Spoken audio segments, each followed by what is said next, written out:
질문 하나 드리면서 시작해야 될 것 같네요. 여러분들 복이 좋으세요? 아니면 저주가 좋으세요? 예. 목사도 가끔 이렇게 바보 같은 질문을 합니다. 바보 같은 질문이죠. 예. 누가 저주가 좋다고 하겠어요? 예. 아마도 100이면 100 전부 축복이 좋다 이렇게 대답하실 것입니다. 예. 우리 한국 사람은 특히 복 좋아하죠. 얼마나 좋아하냐면 새해 덕담도 새해 복 많이 받으세요. 복 많이 받으세요. 예. 근데 우리 한국 사람만 좋아하는 것도 아니더라고요. 미국 사람들도 보니까 God bless you 하잖아요. 그렇죠? 예, 복 참 좋은 거예요. 오늘 말씀에도 보니까요. 모세는 이스라엘 백성들에게 약속의 땅 가나안에 들어가게 되면 백성을 축복하기 위해 그리심산에 서라라고 전하고 있어요. 예. 여러분 우리가 그냥 일반적으로 생각을 해도 하나님께서 하나님의 백성을 축복하기 위해서 그렇게 말씀하시는 것은 너무나 당연하고 감사한 일이고 그렇죠? 예. 그런데 말씀해 보니까 거기서 끝이 아니에요. 백성을 저주하기 위해 에발산에 서래요. 야, 여기서부터 이제 문제가 심각해집니다. 그렇죠? 그러면 그리심산은 무엇이기에 축복을 하기 위해 그 앞에 서라고 하고 에발산은 무엇이기에 또 저주를 하기 위해서 그 앞에 서라고 하실까? 여러분 그리심산과 에발산은 멀리 있는 산이 아니에요. 가까이 있고 서로 마주보고 있는 산이에요. 예. 그렇기 때문에 그 두 산 사이에는 자연히 골짜기가 생기겠죠. 예. 그 골짜기에 있는 마을 이름이 뭔가 보니까 세겜이라는 곳이에요. 세겜. 세겜은 들어보셨죠? 예, 세겜 다 들어보셨을 거예요. 그리고 이제 세겜이라는 지명을 듣고 나니까 왜 그리심산이고 왜 에발산인지 그곳에서 왜 축복과 저주를 말하라고 하시는지 조금 감은 이제 잡으실 거예요. 여러분 세겜은 성경에서 나오는 지명 가운데 매우 중요한 지명 중에 하나입니다. 이 세겜을 어떤 곳이었나 이렇게 보니까 아브라함이 하나님의 명령을 따라 가나안으로 왔죠. 그 가나안 땅에 도착했을 때 맨 처음 하나님 앞에 제단을 쌓은 곳이 세겜이에요. 야곱도 이제 형 에서를 피해서 도망갔다가 다시 이제 가족들을 이렇게 이끌고 가나안 땅에 왔을 때 처음 하나님께 제단을 쌓은 곳이 이곳 세겜이에요. 그리고 이제 그곳에서 하나님의 약속도 받고 한 땅이 세겜입니다. 그리고 이제 나중에 아니죠. 이 신명기보다는 전 시점이지만 지금 이스라엘 백성들이 애굽에서 나올 때 요셉이 그 애굽에 묻혔었는데 요셉의 그 유고를 이제 들고 나왔어요. 같이. 그래서 이제 나중에 가나안 땅에 들어가면 이 세겜에다가 요셉의 그 유고를 묻기로 이제 이렇게 예정되어 있는 거죠. 신명기 시점에서 보면. 여호수아에 보니까요. 세겜은 도피성이 6개 있었는데 그 중에 하나가 또 이 세겜 땅이에요. 그리고 이스라엘 백성들이 이제 여호수아 맨 마지막에 보시면 여호수아에게 맹세합니다. 우리도 하나님만을 섬기겠다. 이렇게 약속하고 맹세했던 곳이 세겜이에요. 구약에만 있는 곳은 아니죠. 또 예수님께서 요한복음에 보시면 사마리아를 지나가시다가 우물가의 여인을 만나신 곳 다 아시죠? 그곳이 또 세겜입니다. 그러니까 이 세겜은 어떤 곳이냐 이렇게 보면 하나님을 예배하는 것과 관련이 있는 지명이고요. 또 하나님의 약속을 받았던 그런 지명입니다. 그리고 하나님의 백성들의 믿음의 결단이 있었던 그런 지역이 바로 이 세겜인 것입니다. 자, 그러면 이제 지금 하나님은 모세를 통해서 이스라엘 백성들에게 말씀을 하시고 계시죠. 앞으로 가나안 땅에 들어가게 되면 이 그리심산과 에발산에 이스라엘 백성들을 세우고 그곳에서 축복과 저주를 선언하라 명령하고 계세요. 그러면 이제 이 말씀이 어떤 의미가 있는가 오늘 그 의미를 좀 함께 우리 성도님들과 나누고자 합니다. 여러분 먼저 이스라엘 백성은 지금 축복과 저주의 산 앞에 서 있습니다.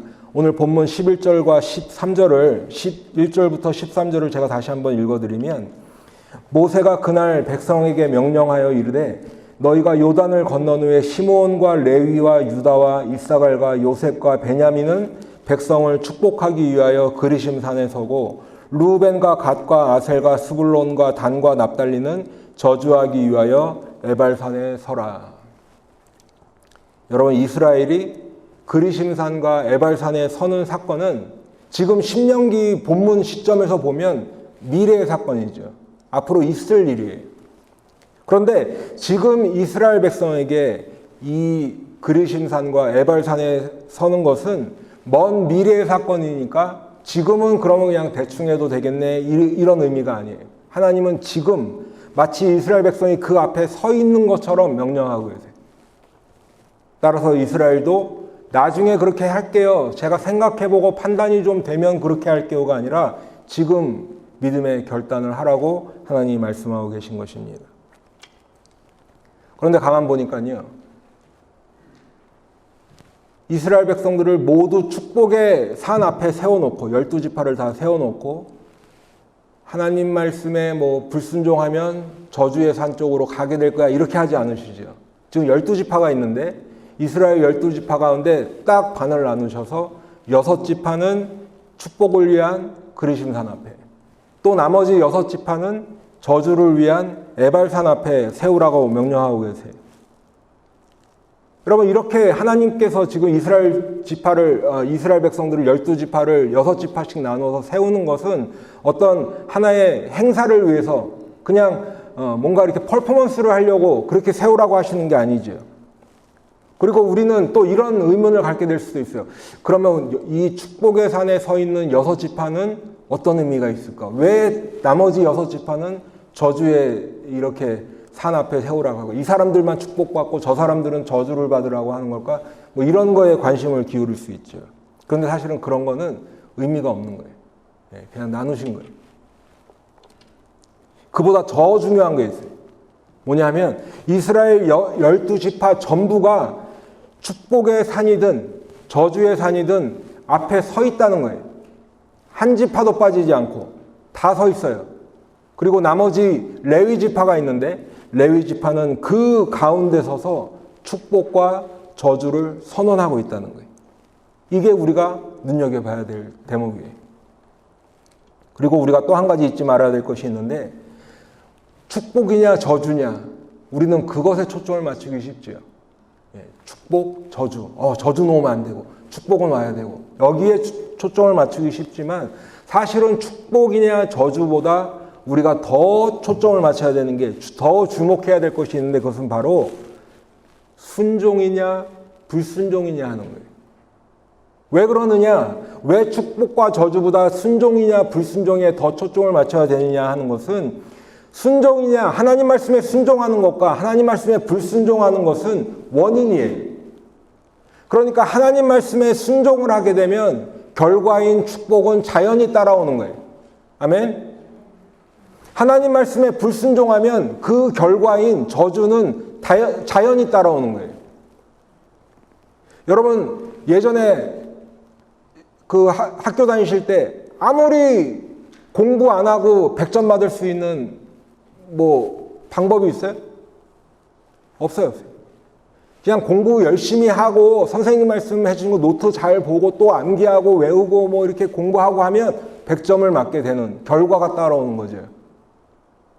그냥 선생님은 떠들어라, 나는 그냥 만화책도 보고 딴 생각하고 저 누구는 철수한테 저 연애 편지 받았다는데 왜 나는 아무도 편지를 안 갖다 주는 거야, 이런 생각하다 보면 빵점 맞게 되잖아요. 원인과 결과가 명확한 거예요. 하나님 말씀에 순종하면 축복이 따라오는 것이고, 그냥 저는 하나님 말씀에 순종하기 싫은데요? 그러면 결과가 뻔한 거예요. 그러니까 우리가 축복, 저주는 물러가고 여기에만 초점을 맞추면 되지 않고, 하나님 말씀에 아멘 하면서 순종할지 노멘 하면서 불순종할지를 내가 선택한다는 거예요.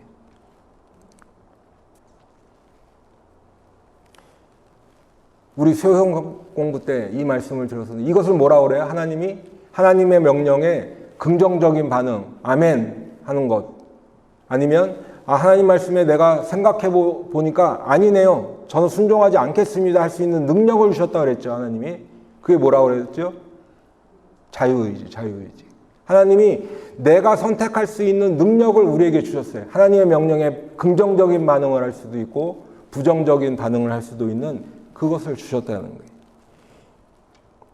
신명기 11장 26절로 28절에 보시면 내가 오늘 복과 저주를 너희 앞에 두나니 너희가 만일 내가 오늘 너희에게 명하는 너희의 하나님 여호와의 명령을 들으면 복이 될 것이요 너희가 만일 내가 오늘 너희에게 명령하는 도에서 돌이켜 떠나 너희 하나님 여호와의 명령을 듣지 아니하고 본래 알지 못하던 다른 신들을 따르면 저주를 받으리라. 여러분 지금 복과 저주가요 우리 앞에 놓여 있어요. 내가 복을 짚느냐 저주를 짚느냐는 내 선택이에요.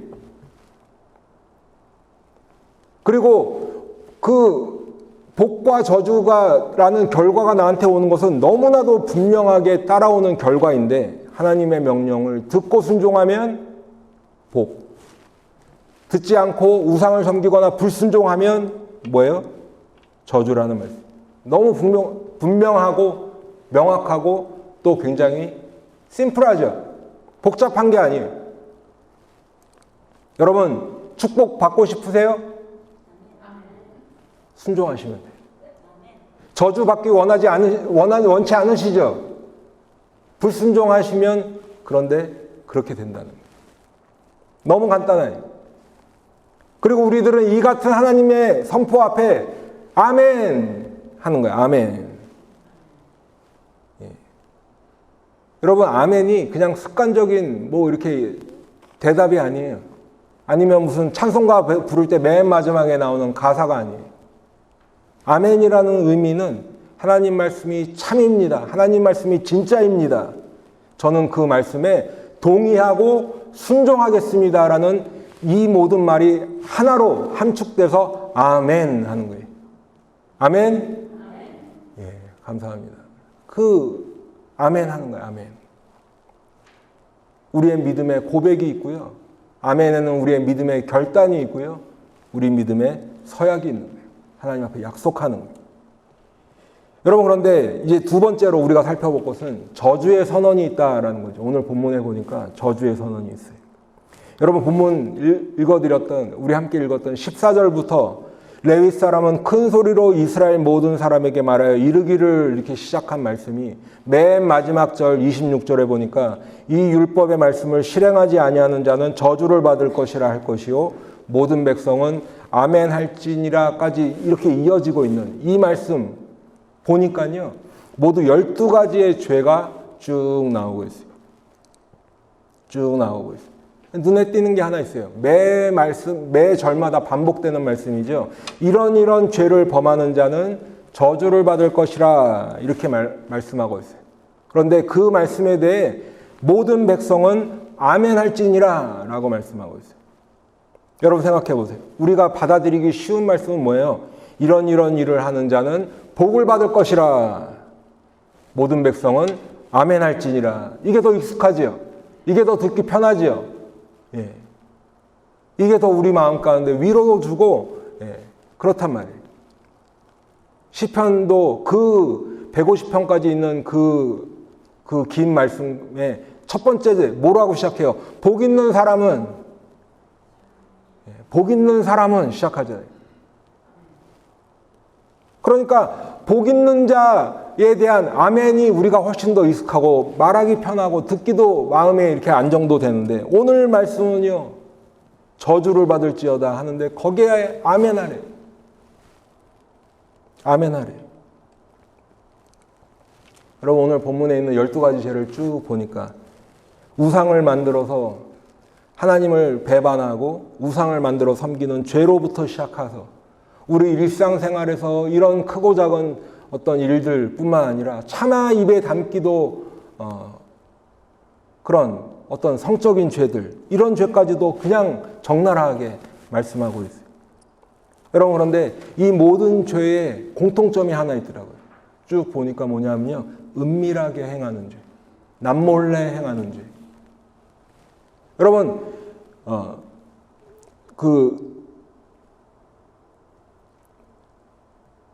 15절에 보시면 우상을 만들어도요, 은밀히 만들었다고 써 있어요. 오늘 본문에. 은밀히 만들었대. 부모에게도 불효를 하는데 대놓고 막 부모에게 불효를 하는 게 아니라 경홀히 여긴대요. 살짝 경홀히 여기는. 예, 그런 말씀이 신약에도 있죠. 그냥 부모에게 할 거 고르반 하나님께 드렸어요. 그렇게 한다는 거예요. 이웃의 물건을 대놓고 막 훔치는 게 아니라 살짝 경계표만 옮겨놓는 거예요. 가다가 살짝, 내일 또 살짝.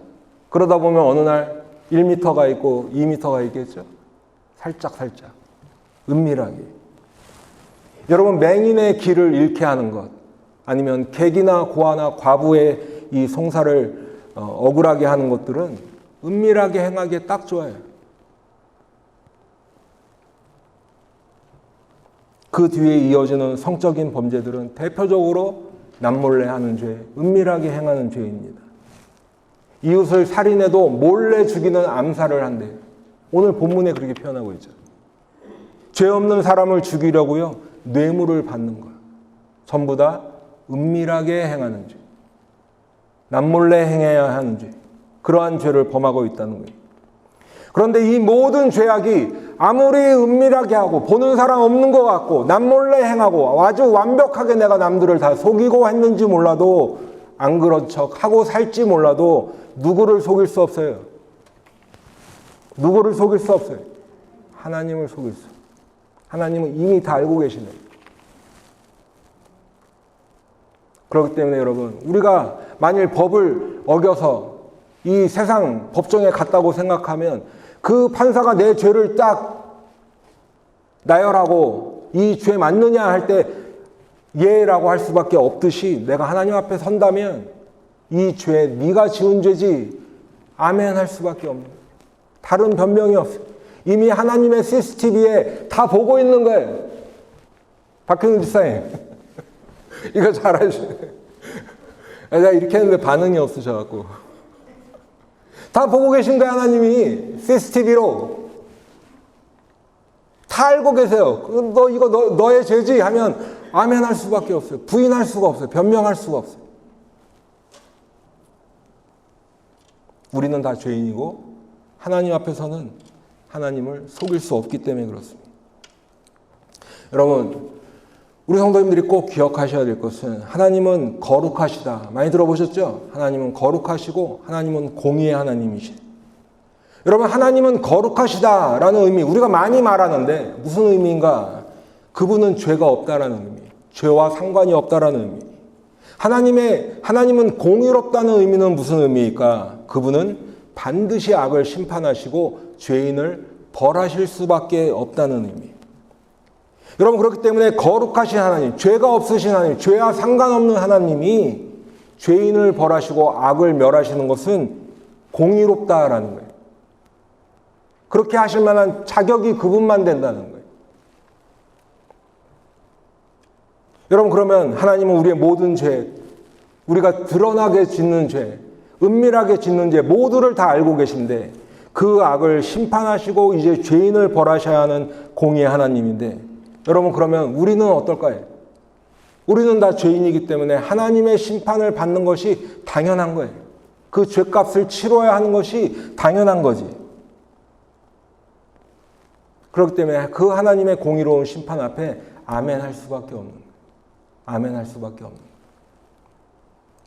그런데 여러분, 하나님은 동시에 사랑의 하나님이셔요. 사랑이 많으신 하나님 정도가 아니라 성경에 보니까 하나님은 사랑이시다. 하나님은 사랑 그 자체. 그렇기 때문에 저와 여러분 같은 죄인들이 하나님의 심판을 받는 것보다는 복을 받기를 원하시는 하나님이심을 꼭 믿으시기 바랍니다. 예. 우리가 저주를 받아 마땅한 우리들이 죄인들이지만 하나님은 우리가 그 저주를 받는 것보다는 복을 받는 것을 원하시고 계시다는 사실을 꼭 믿으시기 바라요.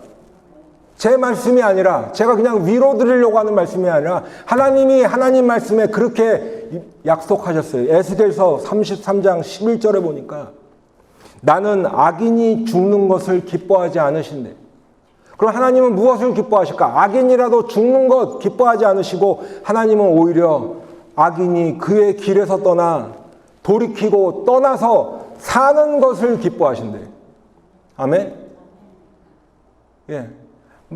우리가 볼 때는 저 사람 죽어 마땅하다라고 생각하는 죄인일지라도 하나님은 그 죄인이 죽는 것을 원하시는 것이 아니라 그 죄인이 죄에서 돌이키고 떠나서 사는 것을 원하신다. 아멘? 여기에 우리의 소망이 있는 거예요. 여기에 우리의 소망이 있는 거예요. 죽어 마땅한 죄인을 얘기하니까 딴 사람 떠올리시지 말고 그게 나라는 거예요. 나. 그게 나예요. 죽어 마땅한 죄인이 난데 하나님은 나 같은 죄인이 죽는 것 원하지 않으시고 기뻐하지 않으시고 뭘 원하신다고요? 돌이키라. 그리고 그 죄에서 떠나고 살아라. 그것을 기뻐하시는 하나님이십니다. 여러분 그렇기 때문에 하나님이 독생자 예수를 이 땅에 보내셨어요. 내가 아무리 좋은 비누로 내 몸을 씻는다고 해도 내 죄가 없어지지 않을 그런 죄인인데, 그러니 내가 무슨 뭐 절을 한다고 되겠어요? 평생을 내 죄값이 없어지지 않는 그런 죄인인데 나를 구원하시기 위해 독생자 예수를 이 땅에 보내셨어요. 성경에 보니까 우리를 살리기 위해 그분을 이 땅에 보내셔서 십자가에 못 박아 죽이신 거예요. 우리를 멸망하지 말라고, 영생을 얻으라고 하나님의 아들 예수를, 그 모든 저주를 다 그분에게 전가시키고 대신 지게 하시고 우리를 대신해서 죽이신 거예요.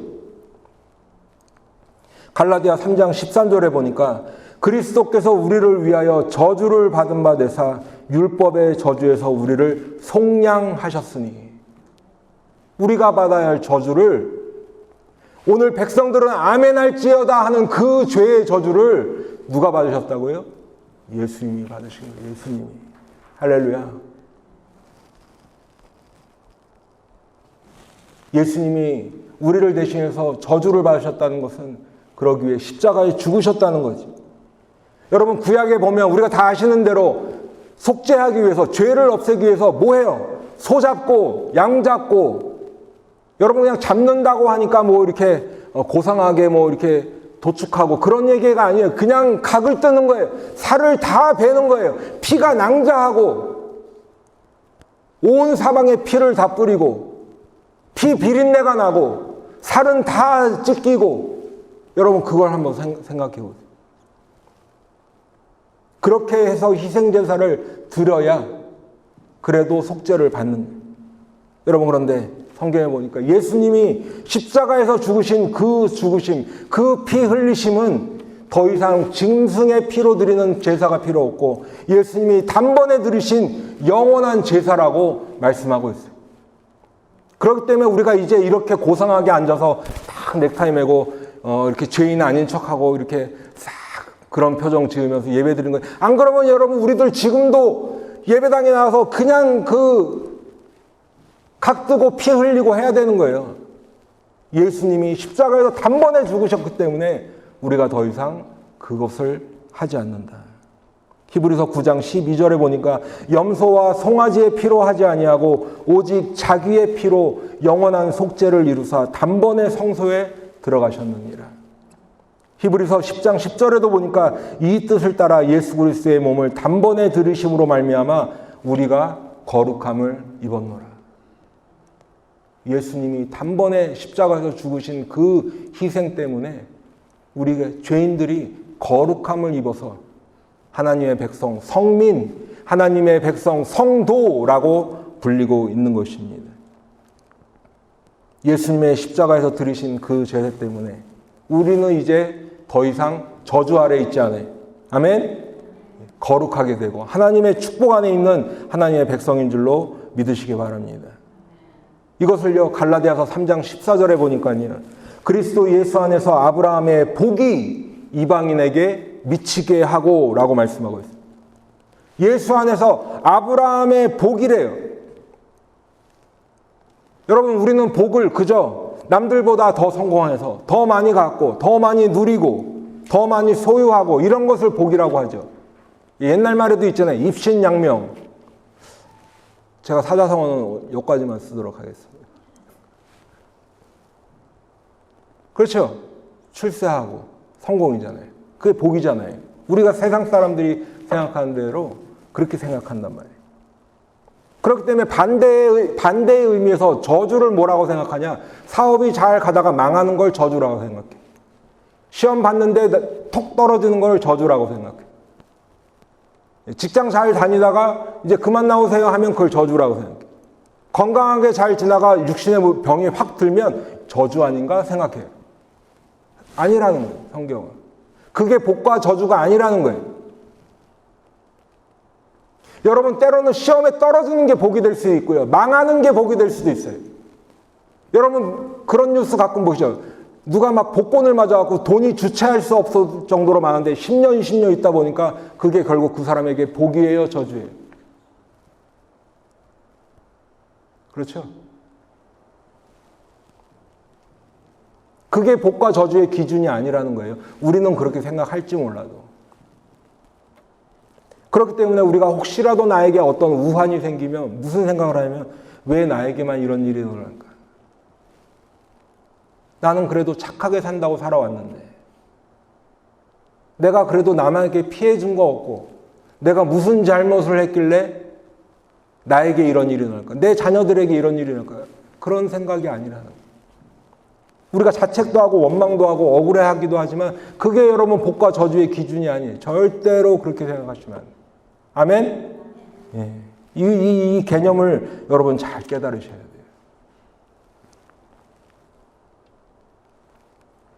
여러분, 성경이 말씀하는 복과 저주가 있어요.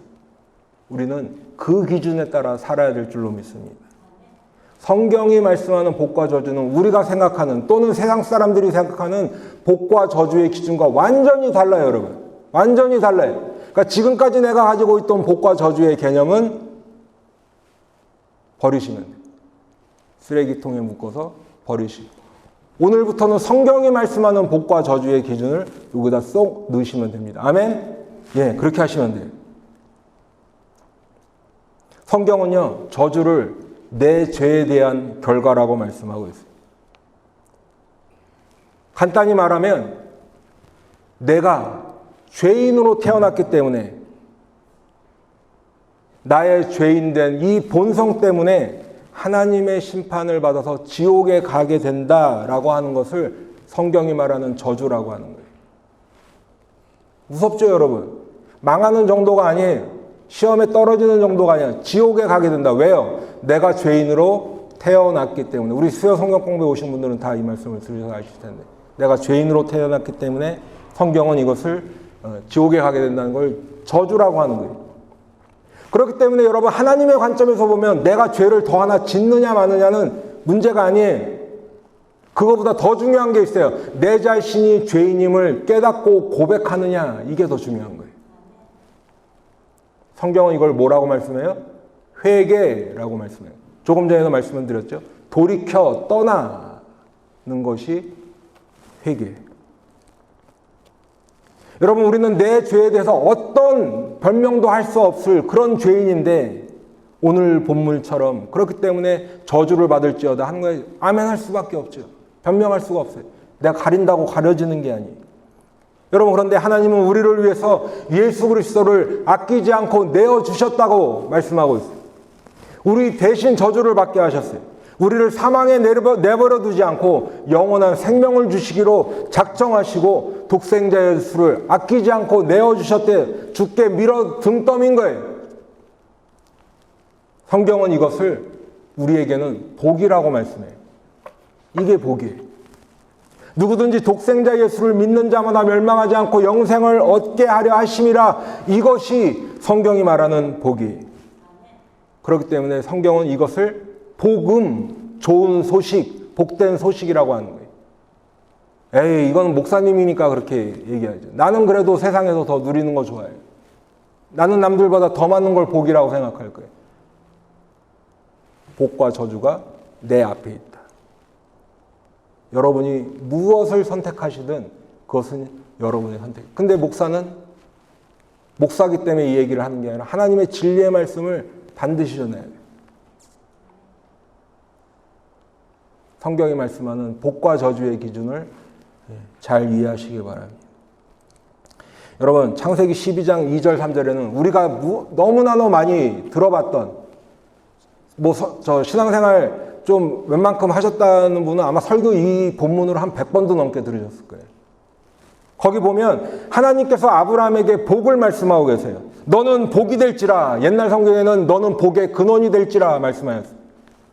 땅의 모든 족속이 너로 말미암아 복을 받으리라 말씀하셨어요. 여러분, 그러면 이 복이 우리가 생각하는 세상에서 잘 나가는 그 복일까요? 하나님이 아브라함에게 약속하신 복이? 전혀 그렇지 않아요. 전혀 그렇지 않아요. 제가 목사라서 말씀드리는 게 아니라 성경이 그렇게 말씀하고 있는데 하나님이 아브라함에게 약속하신 그 복은 세상에서 성공하는 복의 복이라고 말씀하는 게 전혀 아니에요. 여러분, 스가랴 8장 13절에 보니까 유다 족속아 이스라엘 족속아 너희가 이방인 가운데에서 저주가 되었었으나 이제는 내가 너희를 구원하여 너희가 복이 되게 하리니 라고 말씀합니다. 그러니까 하나님께서 우리에게 복이라고 말씀하시는 것은 근본적으로 무엇과 관련이 있느냐 보니까 우리를 구원하시는 것과 관련이 있어요. 사도행전 3장 25절 말씀에도 보면 아브라함에게 이르시기를 땅 위의 모든 족속이 너의 씨로 말미암아 복을 받으리라 라는 창세기 말씀을 인용하고 있는데 여기서 너의 씨가 누구일까요? 마태복음 1장 1절에 답이 있죠. 아브라함의 자손 예수 그리스도의 계보라. 그러니까 하나님이 이미 아브라함에게 내 씨, 내 후손으로 이 땅에 오실 그리스도 예수로 말미암아서 천하 만민이 복을 받을 것이다 라고 말씀하셨는데 세상 사람들이 생각하는 복이 여기 말씀에 있어요? 없어요. 하나님의 구원과 관련이 있는 복만 있는 거예요. 사랑하는 우리 성도 여러분, 이제 말씀을 마무리하도록 하겠습니다. 여러분, 오늘 본문에 보시면 이스라엘 백성을 축복하는 선언 그리심산 앞에만 세우지 않고 저주를 선언하는 에발산에도 세워놓았죠. 이것은 어떤 의미일까? 조금 전에도 말씀을 드렸지만 우리 앞에 복이 있고 저주가 있다는 거예요. 우리의 죄인된 본성으로는 우리의 결말은 뻔해요. 너무 명확해요. 그런데 성경은 하나님의 은혜로 예수 그리스도를 통해 우리가 복을 받을 수 있다는 것을 보여주고 있는 거예요. 하나님이 우리에게 아들아, 딸아, 저주받지 말고 복을 받아라 라고 주시는 말씀인 줄로 믿으시기 바랍니다. 어떻게 복을 받아요? 하나님 말씀에 순종하는 것으로 복을 받습니다. 여러분, 거듭 말씀드리지만 순종과 불순종은 단지 어떤 리스트를 하나 쫙 만들어내고 나를 구속하거나 옥죄려고 하나님이 나를 괴롭히려고 하는 게 아닌 나를 살리려는 하나님의 말씀인 것을 믿으시기 바랍니다. 하나님은 우리 모두가 저주받지 않고 복을 받기 원하시는데 말씀에 순종함으로 복을 받는다는 의미는 먼저 내가 죄인임을 깨닫는 것에서부터 시작해요. 내가 죄인임을 인정하는 것에서부터 시작합니다. 그리고 주님 앞에 나와서 내 모습 이대로 주님 용서하여 주시옵소서 고백하는 거, 입술로 고백하는 거. 하나님이 이미 다 알고 계실지언정 내가 내 입술로 하나님 내가 죄인입니다, 나를 구원하여 주시옵소서 회개해야 된다는 거예요. 그런 성도 다 되시기를 축복합니다. 우리 성도님들 어느 산 앞에 서 계실까요? 그리심산 앞입니까? 에발산 앞입니까? 혹시라도 나는 그냥 교회 와서 조금 마음의 위로 정도나 얻고 그냥 나중에 죽어서 지옥에 갈 수도 있고 안 갈 수도 있는데 그것까지는 나는 생각하고 싶지 않아요. 내 머리 너무 아파요. 그냥 나는 지금까지 살아온 대로 내 갈 길 가겠습니다 하는 분은 안 계실 줄로 믿습니다. 성경에서 아무리 복을 그렇게 얘기해도 나는 그냥 이 땅에서 잘 먹고 잘 사는 것에 더 관심이 많아요, 이렇게 결단하는 성도는 안 계시길 바라요. 오늘 이 순간부터요, 하나님이 주시는 복, 그리스도 안에서 누리는 복을, 그 구원의 복을 다 받으시는 우리 아름다운 교회 성도들 되시기를 예수님의 이름으로 축원합니다. 끝까지 믿음으로 여러분 이 복을 받으시고, 그래서 결국에 우리가 결국에는 하나님의 나라를 가야 하는데 그 구원의 복을 우리에게 열어주셨으니 그 복을 다 받으시는 우리 아름다운 교회 모든 성도들 한 분도 빠지지 않고 받으시기를 예수님의 이름으로